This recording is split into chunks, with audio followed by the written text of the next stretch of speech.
नमस्कार, मैं हूं पंकज श्रीवास्तव। सत्य हिंदी के खास कार्यक्रम सुनिए सच में आपका स्वागत है। क्या अमेरिका के राष्ट्रपति डोनाल्ड ट्रंप अमेरिका के तानाशाह बनना चाहते हैं? आखिर उन्होंने क्यों कहा कि लोगों को तानाशाह पसंद है? क्या उनके तमाम कदम अमेरिकी संविधान और लोकतांत्रिक परंपरा को चुनौती दे रहे हैं? आखिर राजधानी वॉशिंगटन में नेशनल गार्ड्स को अपने अधीन रखने का उनका फैसला क्या दिखाता है? और क्या दुनिया का सबसे पुराना लोकतंत्र होने का अमेरिकी दावा अब महज छलावा है? मिलेंगे इन तमाम सवालों के जवाब हमारे इस वीडियो में। ये है अमेरिका, इसका नक्शा आपने ज़रूर देखा होगा, दुनिया का सबसे ताकतवर देश। और ये हैं दुनिया के सबसे ताकतवर इंसान जो बैठते हैं ओवल ऑफिस वॉशिंगटन में, अमेरिका के राष्ट्रपति डोनाल्ड ट्रंप। ये ओवल ऑफिस में बैठे हैं डोनाल्ड ट्रंप और उनकी एक प्रेस कॉन्फ्रेंस हुई अभी हाल में 25 तारीख को। वैसे तो डोनाल्ड ट्रंप हमेशा ही विवादों में रहते हैं, लेकिन इस प्रेस कॉन्फ्रेंस में उन्होंने कुछ ऐसा कहा कि तमाम अमेरिकियों के कान खड़े हो गए हैं। प्रेस कॉन्फ्रेंस के दौरान वे राजधानी वॉशिंगटन में कानून व्यवस्था को लेकर सख्त कदमों की घोषणा कर रहे थे। वॉशिंगटन में नेशनल गार्ड्स की तैनाती जो कर रहे हैं माननीय ट्रंप महोदय, उसका काफ़ी विरोध हो रहा है। आलोचकों ने इसे तानाशाही वाला रवैया बताया है और जिसके जवाब में ट्रंप ने इस प्रेस कॉन्फ्रेंस में जो कहा, उसकी गूंज बहुत दूर तक सुनी गई।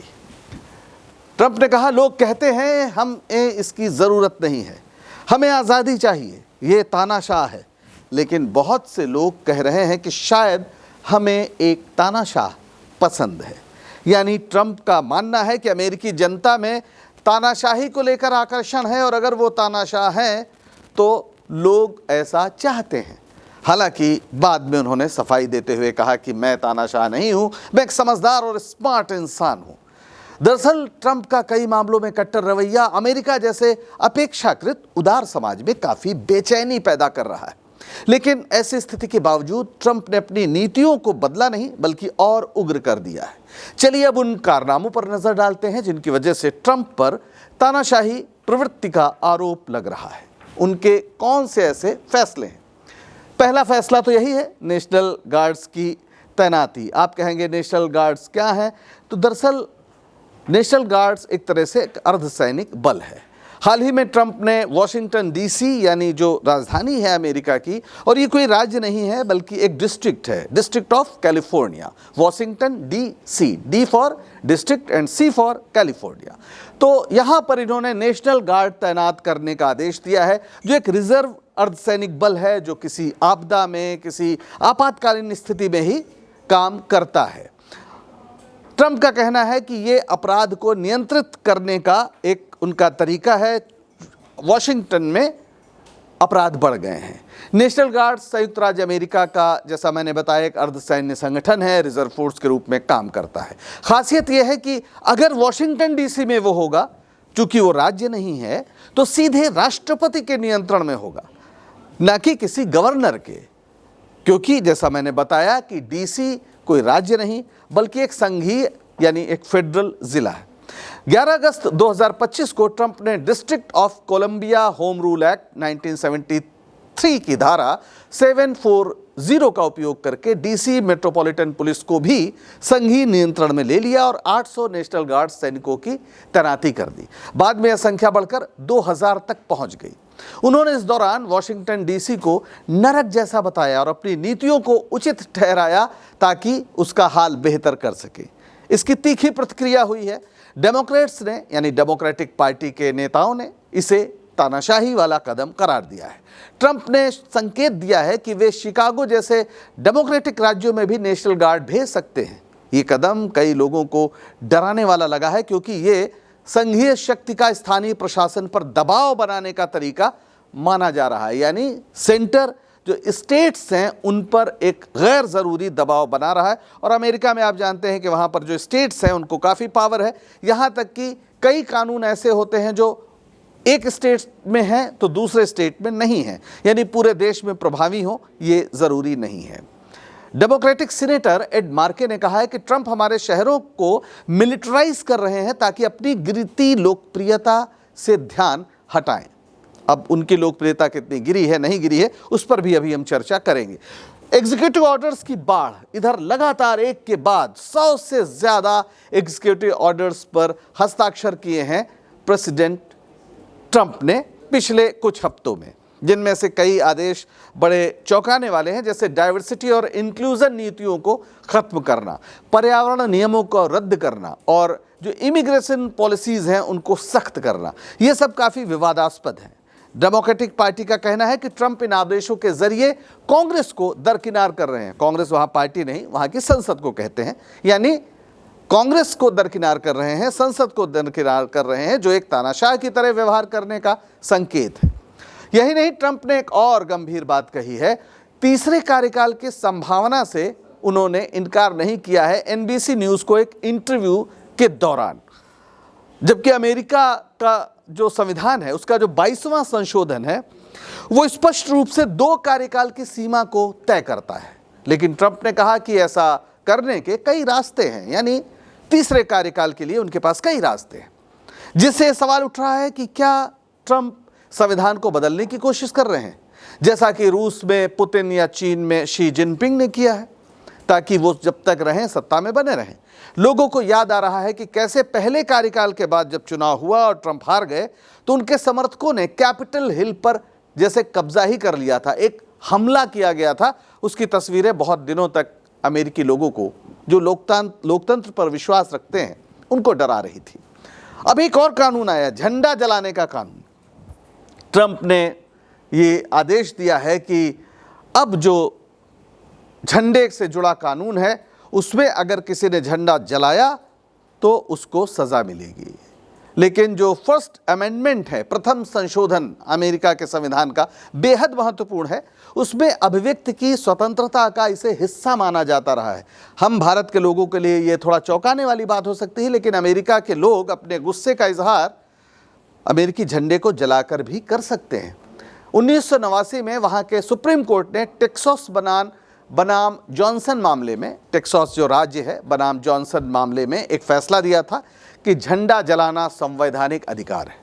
अमेरिकी राष्ट्रपति को दुनिया का सबसे शक्तिशाली व्यक्ति कहा जाता है, लेकिन उसकी शक्तियां संविधान द्वारा सीमित हैं।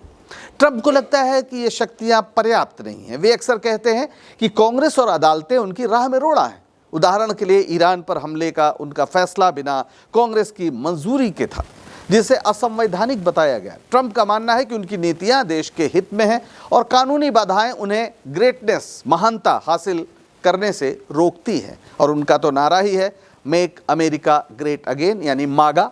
ये रवैया तानाशाही प्रवृत्ति का संकेत देता है, क्योंकि वे संस्थागत संतुलन को कमजोर करना चाहते हैं। डेमोक्रेटिक राज्यों पर तो उनका रवैया बेहद अजीब है। अब मिलिए इनसे, ताहिर मदनानी, माफ़ करिएगा, ये ज़ोहरान मदनानी, मैंने गलत नाम लिया। ये न्यूयॉर्क के मेयर पद के उम्मीदवार हैं और काफ़ी एक बड़ा राउंड वो जीत चुके हैं। नवंबर में फिर चुनाव है। एक प्रोग्रेसिव डेमोक्रेट हैं। ट्रंप ने इन्हें वामपंथी उग्रवादी कहा क्योंकि ये सोशलिस्ट पॉलिसीज़ को आगे बढ़ाते हैं, ऐसा उनका आरोप है। और आप जानते हैं कि अमेरिका में समाजवाद के बारे में बात करना ही काफ़ी ख़तरनाक है। बहरहाल ममदानी साहब खुल के लोगों के पक्ष में, गरीबों के पक्ष में, अप्रवासियों के पक्ष में बात करते हैं। लेकिन अमेरिका के राष्ट्रपति धमकी दे रहे हैं कि अगर न्यूयॉर्क ने ज़ोहरान मदनानी को चुना तो वे संघीय मदद बंद कर देंगे। अमेरिका में जो राष्ट्रपति ट्रंप इस्तेमाल कर रहे हैं अपनी रणनीति का, उसका एक पैटर्न है। वे अपने सभी राजनीतिक विरोधियों को जब निशाना बनाते हैं तो उन्हें देशद्रोही, खतरनाक ऐसे शब्दों से संबोधित करते हैं। वैसे अगर आप भारत की राजनीति पर नज़र रख रहे हो तो आपको ये बात कोई नई नहीं लगेगी। यहाँ पर भी विरोधियों को देशद्रोही कहने का चलन बढ़ता जा रहा है। ये रणनीति तानाशाहों की तरह असहमति को दबाने की कोशिश मानी जाती है। ट्रंप उन राज्यों के साथ भेदभाव करते दिखते हैं जहाँ पर रिपब्लिकन का शासन है। नेशनल गार्ड्स, ट्रंप ने जून में लॉस एंजल्स में नेशनल गार्ड्स भेज दिए थे, जबकि मेयर और गवर्नर इसके खिलाफ थे। अब वे शिकागो और बाल्टीमोर जैसे डेमोक्रेटिक राज्यों में भी सेना भेजने का संकेत दे रहे हैं, यानी नेशनल गार्ड्स भेजने का संकेत दे रहे हैं। उन पर नस्लवाद का भी आरोप लगता है। डेमोक्रेटिक राज्यों में अश्वेतों की बड़ी आबादी रहती है, साथ में आप्रवासियों की भी तादाद है। ट्रंप ने हाल ही में एल सल्वाडोर के एक आप्रवासी को जानवर कह दिया और जिसे युगांडा भेजने की योजना है। ट्रंप का रंग ढंग लिबर्टी के उस सिद्धांत का उल्लंघन है जिस पर कभी अमेरिका की स्थापना हुई थी। ये तस्वीर देखिए, अक्सर आपको नजर आ जाती होगी, स्टैच्यू ऑफ लिबर्टी। ये जो लिबर्टी वर्ड है ये बेहद महत्वपूर्ण है। अमेरिका की नींव 1776 में अमेरिकी क्रांति के दौरान रखी गई थी, जो 1776 से शुरू हुई और 1783-84 तक चलती रही। उस समय 13 कॉलोनियां थी, यानी ब्रिटिश साम्राज्य का हिस्सा था पूरा अमेरिका। वहाँ पे 13 कॉलोनियां या उपनिवेश थे जो ब्रिटिश साम्राज्य के खिलाफ एकजुट हुए और एक क्रांति की। इस क्रांति का मूल सिद्धांत था व्यक्तिगत स्वतंत्रता, सरकार की जवाबदेही और नागरिकों के अधिकार। और इधर जो तस्वीर आप देख रहे हैं ये है थॉमस जेफरसन।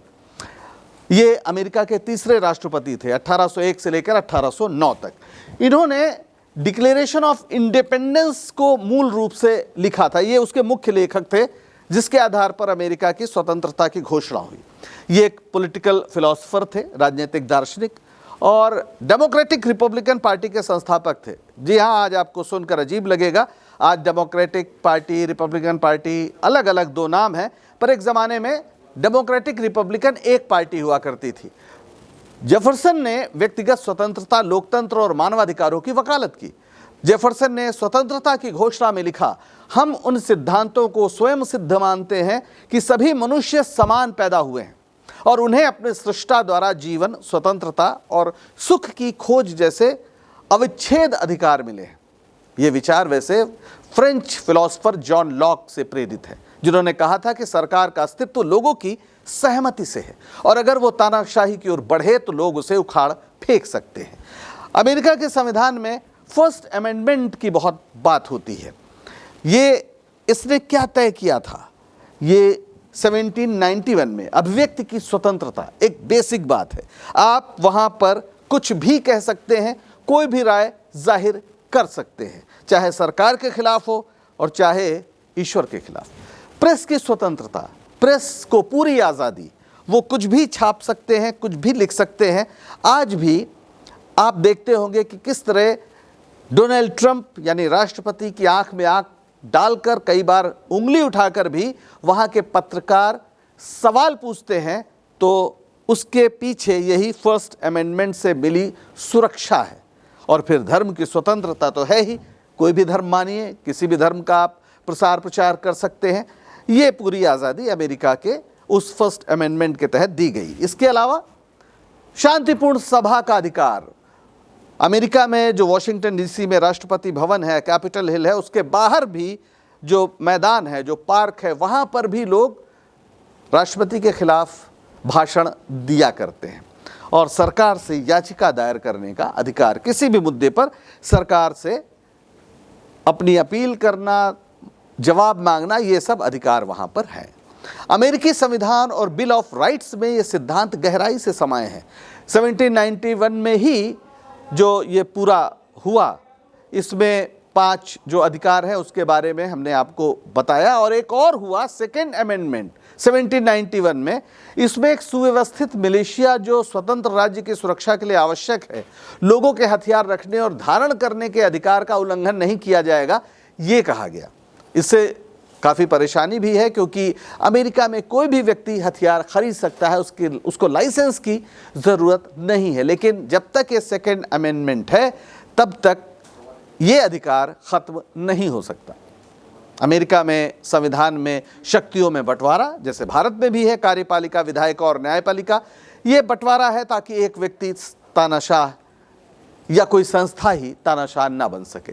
पर आज राष्ट्रपति ट्रंप की नीतियों ने यही खतरा पैदा कर दिया है, जिसे दुनिया का सबसे शक्तिशाली व्यक्ति माना जाता है और वो कह रहा है कि लोगों को तानाशाह पसंद है। तो क्या ट्रंप वाकई लिबर्टी के मूल सिद्धांत को भूल रहे हैं या फिर ये उनकी बस रणनीति का हिस्सा है? हाल में कई ऐसे सर्वेक्षण हुए हैं जिनमें कहा गया है कि ट्रंप की जो अप्रूवल रेटिंग है वो तेजी से गिरी है। अप्रूवल रेटिंग यानी उनको लेकर स्वीकृति लोगों में।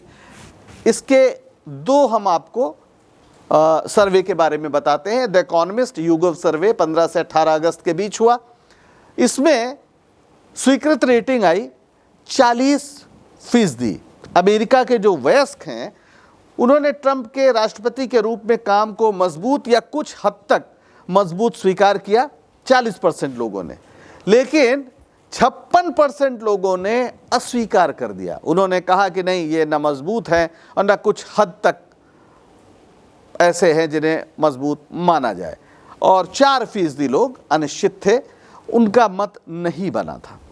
और एक और प्यू रिसर्च सेंटर है, उसने क्या कहा, उसने स्वीकृत रेटिंग जो 38% है, बस अमेरिकियों ने ट्रंप के प्रदर्शन को 38% अमेरिकियों ने माना है कि वो ठीक काम कर रहे हैं, जो फरवरी 2025 की तुलना में 9% कम है। यानी कुछ महीनों में ही, मई जून जुलाई अगस्त 4 महीनों में उनकी जो अप्रूवल रेटिंग है वो 9% घट चुकी है, और जो अस्वीकृत की रेटिंग है वो है 60%। यानी 60% अमेरिकी मानते हैं कि प्रेसिडेंट ट्रंप उनकी उम्मीदों पर खरे नहीं उतर रहे हैं। डेमोक्रेट मतदाताओं में अधिकांश ने ट्रंप को अस्वीकार किया है, जो स्वाभाविक है, और रिपब्लिकन मतदाताओं में उनका समर्थन ज्यादा है, ये भी स्वाभाविक है। लेकिन महत्वपूर्ण बात है कि 65 वर्ष और उससे अधिक उम्र के लोगों में ट्रंप की स्वीकृति ज़्यादा है 48%, जबकि 18 से 29 आयु वर्ग जो है इसमें काफ़ी कम है, सिर्फ 29% नौजवान ट्रंप को पसंद कर रहे हैं। यानी नौजवान बड़ी तादाद में ट्रंप से दूर जा रहे हैं, और कई राज्यों में इस समय जो प्रदर्शन हो रहे हैं उससे भी यही साबित होता है। आप ये प्रदर्शन देखिए जिसमें सेफ डेमोक्रेसी की बात कही गई है। Democracy dies while Trump lies, झूठ बोलते हैं ट्रंप और लोकतंत्र खत्म होता है। न्यूयॉर्क, कैलिफोर्निया, लॉस एंजल्स, कई जगह इस तरह से बड़े पैमाने पर प्रदर्शन हो रहे हैं ट्रंप के इन कदमों के खिलाफ। और सोशल मीडिया पर तो कुछ पोस्ट इन प्रदर्शनों को गृहयुद्ध जैसे हालात के रूप में पेश करते हैं, हालांकि ये अतिशयोक्ति हो सकती है। डेमोक्रेटिक सांसद अल ग्रीन ने ट्रंप के खिलाफ महाअभियोग की मांग की है, लेकिन रिपब्लिकन बहुमत होने के कारण इसकी संभावना कम है। कैलिफोर्निया के गवर्नर गेविन न्यूजॉम ने कहा है कि ट्रंप के कदम अमेरिकी शहरों पर अथॉरिटेरियन टेकओवर की तरह हैं। इसके अलावा ट्रंप की आप्रवासन नीतियों और टैरिफ युद्ध के खिलाफ 100 से ज़्यादा मुकदमे भी दायर किए गए हैं। सोशल मीडिया पर तो अजब गजब टिप्पणियों की बाढ़ है। कहीं लिखा जा रहा है कि ट्रंप खुद को राजा समझते हैं और तानाशाही लागू कर रहे हैं, तो कुछ कहते हैं कि अमेरिकी जितनी जल्दी ट्रंप से मुक्ति पाए उतना ही दुनिया के लिए अच्छा है। लेकिन ये तो आम प्रतिक्रियाएं हैं। अमेरिका के राष्ट्रीय जीवन को प्रभावित करने वाले लोग क्या कह रहे हैं, ये भी देखिए। ये है म्यूरल बाउजर, जो डीसी की यानी वॉशिंगटन डीसी की मेयर हैं। उनका कहना है कि इन्होंने नेशनल गार्ड्स की तैनाती को लोकतंत्र पर हमला बताया है और इसके खिलाफ मुकदमा दायर किया है। ये म्यूरल बाउजर ने, इनका बिल्कुल मानना है कि जिस तरह से वॉशिंगटन में नेशनल गार्ड्स आ रहे हैं और वो सीधे सीधे राष्ट्रपति के अधीन होंगे, ये लोकतंत्र पर हमला है। फिर है ब्रैंडन जॉनसन, ये शिकागो के मेयर हैं। इन्होंने भी कुछ गंभीर टिप्पणी की है। इन्होंने कहा है कि शिकागो अमेरिकी सैनिकों को अमेरिकी शहरों पर कब्जाने के लिए नहीं बुला रहा है, यानी अमेरिका के सैनिक अमेरिका के शहर पर कब्जा करें, इसके लिए शिकागो तैयार नहीं है। ये लोकतांत्रिक नहीं है, ये असंवैधानिक है। अब कुछ और जो सैन्य क्षेत्र से आते हैं, मेजर जनरल रैंडी मैनर, जो पूर्व नेशनल गार्ड ब्यूरो के ही हैं, इनका कहना है कि इन्होंने CNN को बताया है एक इंटरव्यू में कि यह कदम 1930 के जर्मनी की याद दिलाता है। अब 1930 की जर्मनी का मतलब है कि हिटलर का जब उदय हो रहा था, तो साफ साफ ये इशारा कर रहे हैं कि ट्रंप में एक छिपा हुआ हिटलर है। और ट्रंप के ही एक पूर्व चीफ ऑफ स्टाफ हैं जॉन केली, इन्होंने न्यूयॉर्क टाइम्स से कहा है कि ट्रंप तानाशाही शैली की सरकार पसंद करते हैं और उनकी नीतियां अल्ट्रा नेशनलिस्ट और सत्तावादी हैं। अब आप इन्हें देखिए, ये खुद ट्रंप के ही साथ हुआ करते थे, उनके पूर्व चीफ ऑफ स्टाफ हैं। तो क्या ट्रंप वाकई तानाशाह बनना चाहते हैं या ये उनकी रणनीति है? उनके समर्थक उन्हें मजबूत नेता मानते हैं, लेकिन आलोचक कहते हैं कि लोकतांत्रिक संस्थाओं को ट्रंप कमज़ोर कर रहे हैं। हालांकि सुप्रीम कोर्ट और प्रेस जैसे संस्थान अभी भी अमेरिका में काफ़ी मजबूत स्थिति में हैं, पर इसमें शक नहीं कि ट्रंप ने अमेरिका के मूल सिद्धांतों को लेकर लोगों के मन में संदेह पैदा कर दिया है, उथल पुथल मचा दी है। लोकतंत्र को महज निर्वाचन तक सीमित कर देना, यानी डेमोक्रेसी को एक तरह से इलेक्टेड तानाशाही में बदल देना, यानी चुनाव को हर गलत सही काम का लाइसेंस मान लेना, ये जो शैली है, जो ट्रंप की शैली है, इसका असर दुनिया के दूसरे लोकतंत्रों पर भी पड़ रहा है। यानी दुनिया का सबसे पुराना लोकतांत्रिक देश अब लोकतंत्र को बेमानी बनाने का पाठ पढ़ा रहा है। आज के लिए बस इतना ही। अगर सच बताने का हमारा ये प्रयास आपको पसंद आ रहा हो तो शो को लाइक करें, शेयर करें और चैनल को सब्सक्राइब करें। सत्य हिंदी का ऐप भी डाउनलोड करें, जिसका पता वीडियो के नीचे डिस्क्रिप्शन में आपको मिल जाएगा। तो अब दीजिए इजाजत, नमस्कार।